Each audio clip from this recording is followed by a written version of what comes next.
The day that he came to our house, still remember, it was March 2nd, 2020. It was exciting and a little scary because all of a sudden we became parents, like instantly, became foster parents.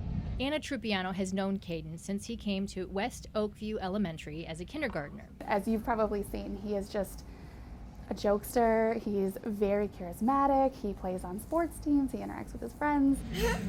She has seen a dramatic transformation.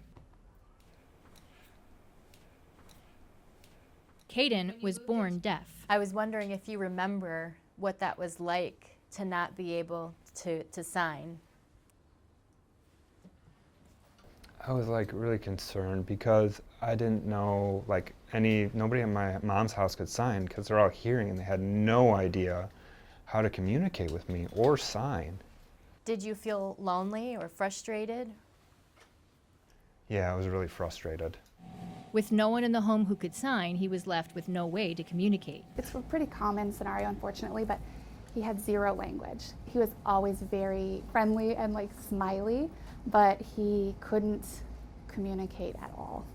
Not, I need the bathroom, or my name's Caden.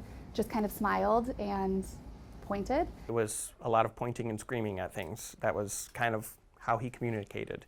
And so it was just teaching him language and explaining the world around him. Clinton and Michael McMurray had recently married when they started to foster Caden 4 years ago.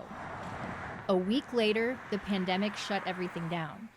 Instead of making his world smaller, though, Caden's world grew exponentially as he acquired language. Happy birthday to you. His dad, Clinton, is an ASL interpreter.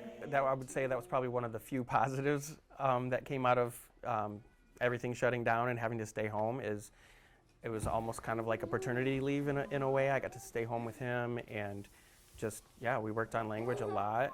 It took a long time for him to get to where he is now, and now his signing skills are incredible. So I can hear. Clinton works at Caden's school, which is part of what led to his placement. Social workers told him he was the only foster home in the state at the time with an ASL interpreter. Caden's other dad, Michael, was just starting to learn ASL. I was nervous that they would bond a little bit quicker than me and him would, but turns out I'm the fun one. Being in an ASL home allowed him to learn even more than he could at school, like what that brown liquid is his dad drinks every morning and other things we take for granted.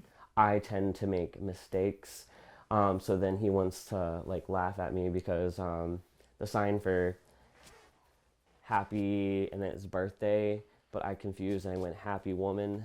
So then he was laughing at me. He's like, Dad signed happy woman instead of happy birthday. Caden is fluent now and thriving, a different kid from the boy who walked into class with only a smile. I'm very excited to see where he goes in life because I honestly think anything at this point is possible for him when it wasn't before. The adoption ceremony today will not be transformational. If there's tears, it'll be from me. My husband has already said that. He's like, I know it's going to be you. He's already been our son for 4 years. 4 years now, so nothing really is going to change except now we have a paper that legally says it. The change has already happened through the love and language the McMurrays have shared. What about you, Caden? I'll be really happy.